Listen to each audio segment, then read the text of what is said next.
So Robert's latest book came out, and I remember he told me about this. But so he just happened to be writing his book on Ukraine. The question that's to be asked is why did the rabbis listen to that Rob about the fire in the clothes? And Scott said he's reading it, and he goes, this quote's all wrong. He goes, the actual he was just researching this for his book, and he goes, the quote means the exact opposite of what he's claiming it means here. You see how he left out this quote? He was referring to this. He was referring to that. And he just told me, he goes, so for the record, you can just never trust anything Robert says, because he'll take this quote and just get it, mangle it, so the way we're in, he's presenting it as if it's 180 degrees opposite of what the quote actually meant. So yeah, there's a lot of stuff like that. And that guy is like trying to story out of all on different things. And so this conversation got to the vector of the larger conversation. So he was like a journalistic hero. Like he's how we know. He's how you know that in that moment, Dick Cheney turned to George W. Bush and said, "Mr. President, I think we need to." And then you're like, "Oh," but he just makes shit up. When I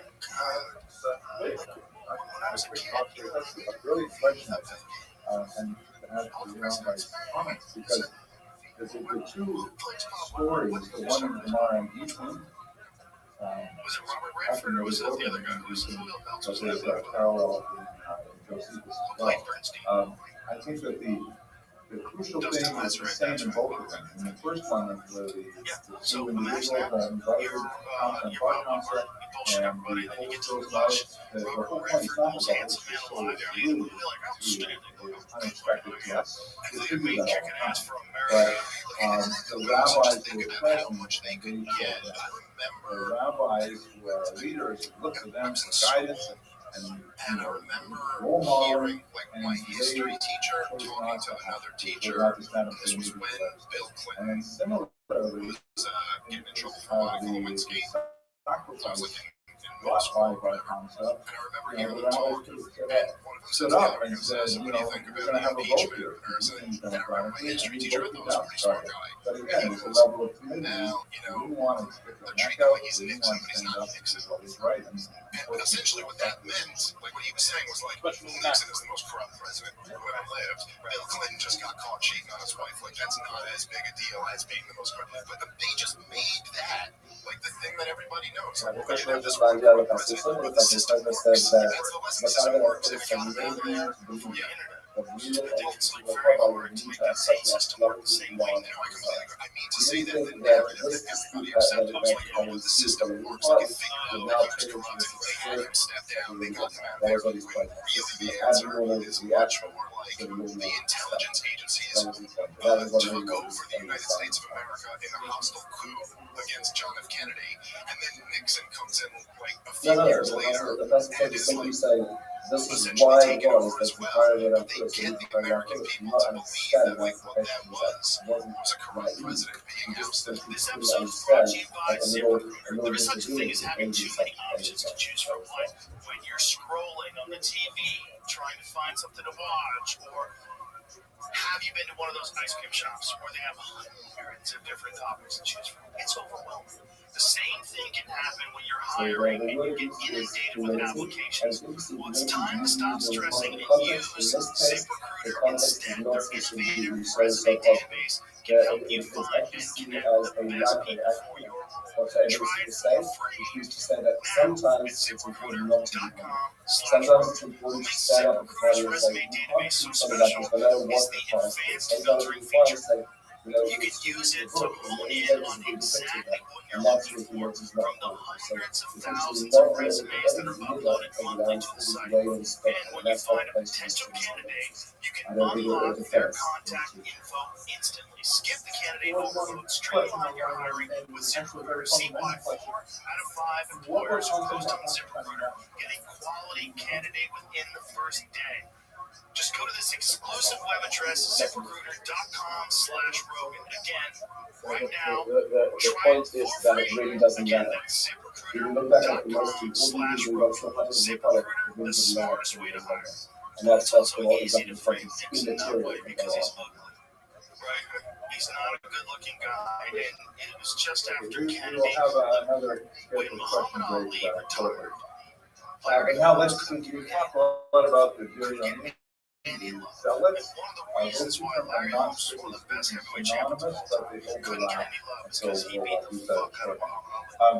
It's important to recall, and this is, I think, one of the most bizarre things about this particular rebellion. Normally, when you have a rebellion in history, certainly in Jewish history, there's usually a focal point. There's usually a leader. There is Yehuda Maccabi, the rebellion of someone who encapsulates and personalizes and personifies the reason for the revolt. There is no such leader in this massive 8-year war against the Romans. There are a series of people who claim to take the mantle of leadership, but they spend most of their time, shortly, fighting with each other, fighting Jews rather than significantly fighting the Romans or fighting some of the other nationalities involved as well. There's Samaritans, there's Syrians and Greeks, but for the most part, there's no single individual represents what the rebellion was all about. So much so that, in fact, the Romans, when they celebrated their triumph in June of 71, and they had to have like a literary theatrical production in Rome involving parade and with painted props showing various battles that they fought. And normally a triumph would end with the king that was defeated being strangled as a ceremonial act of sacrifice. They couldn't find anyone decent to play that role for the Jewish rebellion. They ended up choosing Shimon bar Yochai. We'll talk more about him in a second. He was a fighting, ferocious warrior, but he was not given command of any region of Israel. He was just one of the many zealot groups that decided to take control for themselves. He was the only one who happened to survive. And so they brought him back in June 71. And I think this speaks to one of the big takeaways that I get from meditating on these events every year, is that, the Jews spent so much time fighting with each other in such a tragically counterproductive manner. I mean, I'd like to joke about it, I'd like to say we're passive, but unfortunately we're not all passive. I will, one last kind of like a couple things before I take into the screen. I was talking with Dr. Goldman about this yesterday, and he mentioned a very profound thought. He said that, the Chazal tell us that the reason the Beit HaMikdash was destroyed, the second Beit HaMikdash, was because of sinas chinam, baseless hatred, which is certainly true. We see this throughout the entire period of the rebellion. But he said, we have in our modern day sort of translated sinas chinam into a smaller interpersonal thing, where it means to avoid that, you should just be nice to each other. Try not to say so much less intolerant. Hold the door open for someone. But he says a more accurate definition of what that sinas chinam was in the ancient period was the era of the most explosive. Do not form factions. Do not break yourself up into little groups and say those people are fanatics and these people are really too lenient and they're not really Jewish and all kinds of things like that. We're still deeply involved. And we see it in the Roman media as well. We should recall that they had their own ways of self-government under Rome, which was the Roman modus operandi. They always, when they took over a territory, they selected the local elite, the aristocracy, given them certain privileges, and said, basically, you run the country the way you want, just make sure you get our tribute. As long as you get the taxes, there will be no problem with it. And so the Jews had kings. They had Herod, of course, was exceptionally efficient ruler, although incredibly brutal and tyrannical. King Agrippa I and King Agrippa II shown here, who were in place to make sure that things ran on time in Israel. But despite that, a group of disparate individuals rose up to challenge Rome and to challenge Agrippa as well with disastrous results. To give you one sense of that in a graphic format, this is a topographic map of Jerusalem, and it shows that sometime in the year the spring of 70 before Vespasian actually laid siege to the city. And basically you had, this is only like one snapshot in time, and many other groups were quite active. You had one group under Elazar and Shimon who had taken over the temple courtyard and were hiding behind its walls. You had another group under John of Giscala, Yochanan of Giscala, a rival of Josephus, who controlled the outer courtyard, and then you had Shimon Bar Giora here out in the city of Jerusalem itself. And the three groups fought with each other, literally murdering each other whenever possible. And this is just a fraction of the many zealot groups that were active. At other points, you had the Idumeans invited into the city, and they wreaked havoc as well. It was just incredible bloodshed during the year 69 particularly.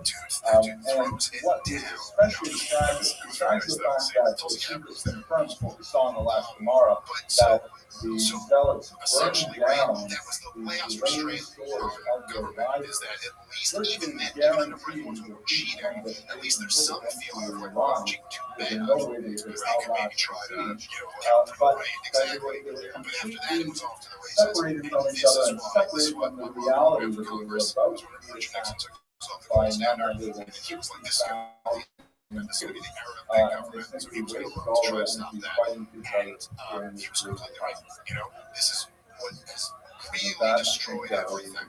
Is that there's just no, and it's a big part of the reason why I'm so angry about all these wars too, because it's all related. The Federal Reserve was created in 1913. The Federal Reserve just said because one can read through the Gemara without having realized what the backdrop is of what the Gemara is describing.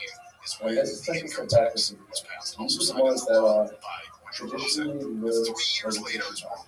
They're the Gemaras that let you instruct, they're basically central of the central core deity. So it's like, this is the banking system and the tax system were very, interrelated with the warfare state. You need this stuff in order to fight wars.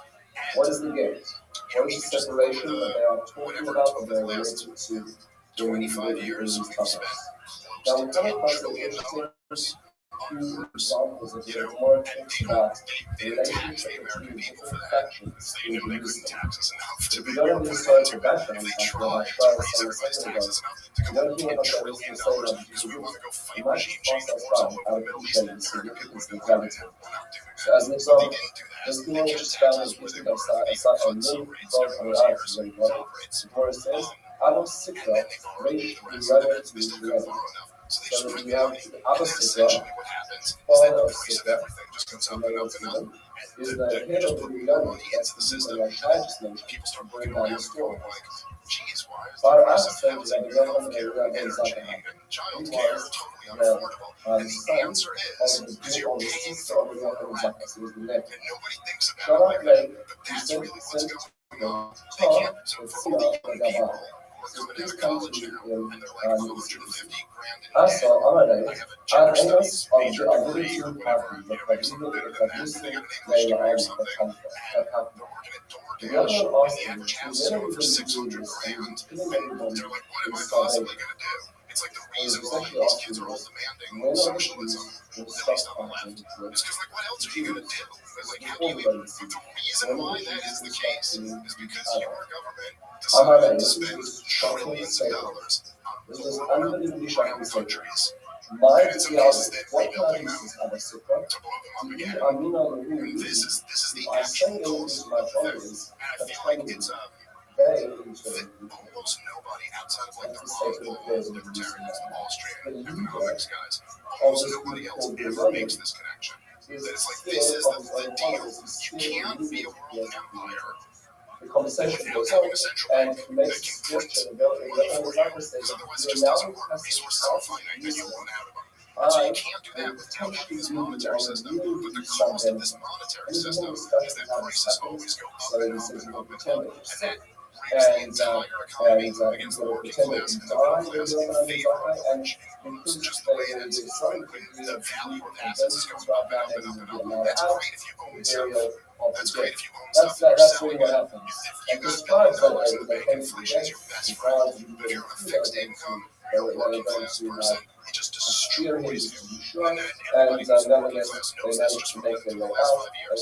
But your grocery prices go up 30%. That is, which is between that's people have this idea that there's like economic issues over here, and then there's like social issues over here, there's foreign policy over here. It's all not one a thing. general The prices of groceries go up by 30%. Families get destroyed. Men swallow pills. Kids grow up without food.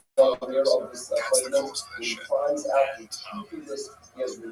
all commitment to now. And we'll continue to live through as long as we have a government that spends way beyond our means. Like Dr. Long Paul used to say, you spend beyond your means, you're destined to live beneath your means. And we have no direction. With knowing what's going on in the If you city, think about the the amount of governments money, are marching on somewhat like timid. just in shuttering USA, He asks for three things. He asks for the continuation chain of Laban Gamliel. He asks for 10 Yavne and Bachamel. Give me Yavne and the sages.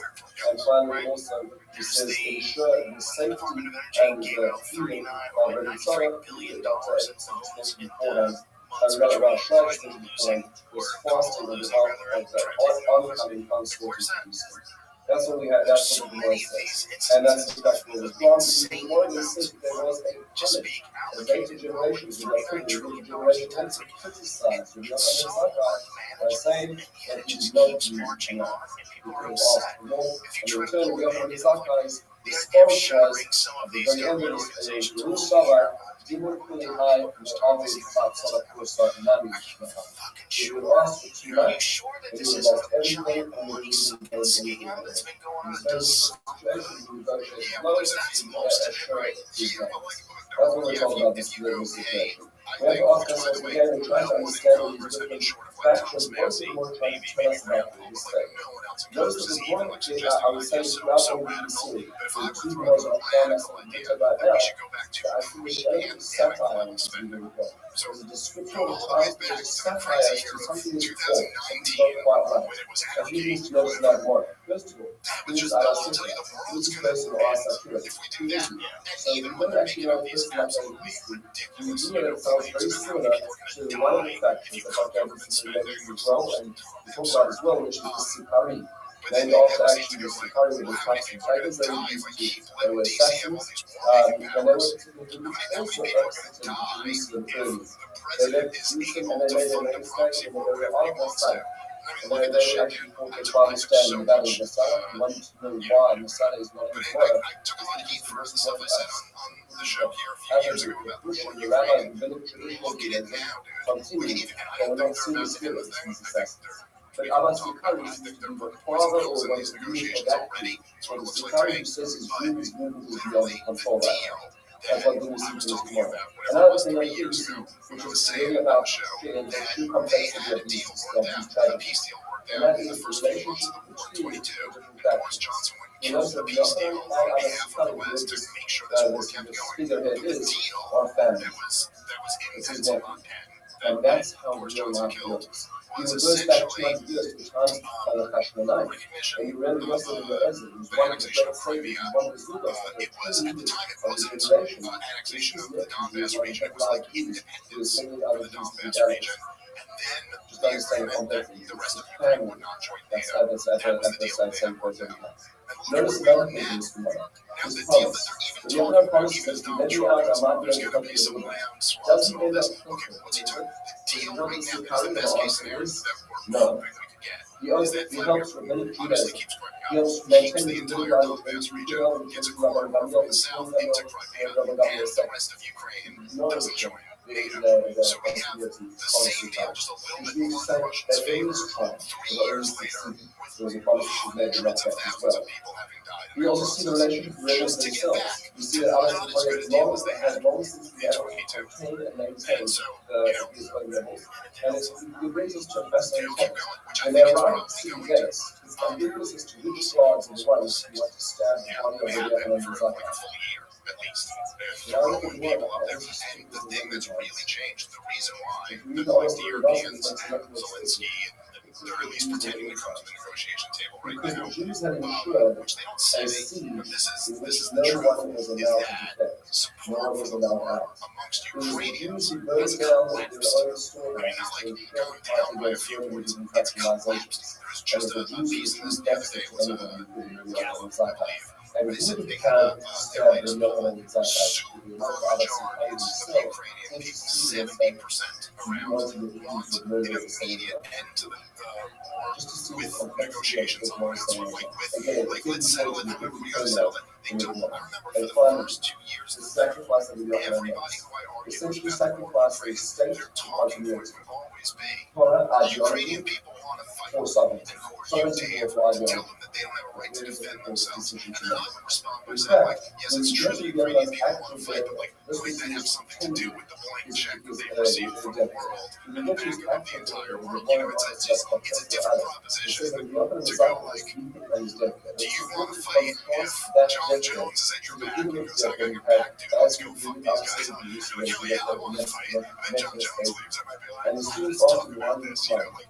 but so that, but now, one of the the things he Ukrainian says people when he don't says the want to following fight. line. And by the way, I never He says, believed any of that if because I I become don't, in front you of know, a I king have of my flesh and blood, alternative and I should views on die, things. And will I I'm not like, be if scared? you're telling me that people want to fight, like, well, why you That's got a why conscripted army then? and he says, You know, like, if they want to fight so bad, why you got to put a gun to their head and force them to the front line? Like, you can just make it voluntary and force them to find out real quick who wants to fight. But the point is now that even the Ukrainians don't want to fight over this stuff anymore, so there's just no justification for it. So now they moved to Phase B, which is essentially to pretend like they're negotiating, but putting all types of poison pills in the deal so that you know the other side won't take it. This is what they did with Iran, too.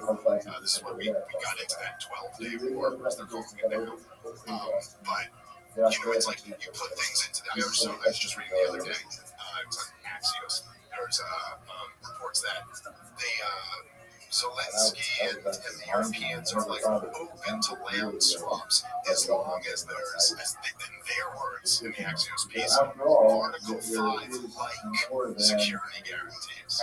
So in other words, the rest of Ukraine's in NATO, which is the thing that caused the whole conflict to begin with. So, like, yeah, you know, I sometimes mean to Article 5 is the article in NATO, in the NATO agreement, that says that, like, it says that, like, if one of the countries is attacked, like, all the countries have to join together to help. It doesn't exactly say you got to go to war over it, but it's like you have to help in that effort if they're attacked. So essentially, that's what they're trying to ask now, which is, but if you think about it, right, it's designed to incentivize Putin to keep the war going. Because if you're telling Vladimir Putin, let's just say, which is not exactly clear that he would even take the deal that I just laid out before, but there was, I know that it's been reported that it was being signaled that he might be open to that deal. I get the Donbass region, you know, he's got still, like the Donbass region is Donetsk and Luhansk, and in Luhansk, I think, as of right now, I think the Russians control like 75% of it. They got all of Donetsk, they got most of Luhansk, but there's still Ukrainians controlling part of it, and then he's controlling part of these territories in the south. So that's what Trump means when he says the land swaps, meaning essentially you get out of the Donbass region, give me that, and I'll give you back.